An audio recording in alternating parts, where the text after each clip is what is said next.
Assalomu alaykum hammaga. O'g'limiz hozir 9 yoshda bo'lgan. Hozir 9 yoshda. Biz tug'ilgandan keyin 5 yoshgacha juda ham ko'p uni davolatganmiz. Chunki yaxshi gapirmasdi. Yaxshi gapirmagandan keyin shu klinikaga olib keldik. Biz juda ham ko'p doktorga borganmiz. O'g'limiz gapirmaganda juda ko'p doktorlarga borganmiz.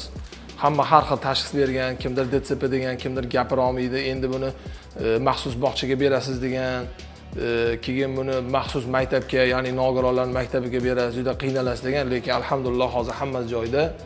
Hozir shaxsiy частный maktabga berganmiz. Hozir 3-sinfda o'qiyapti. Lecheniyalar olib borildi.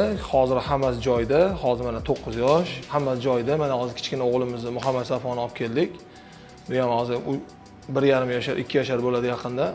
Ozgina og'zi hidlanayotdi. Shunga olib kelib ko'rsatib, tabiiy yo'l bilan, o'sha igna terapiyalari bilan tekshirib, shu davolangan olib keldik.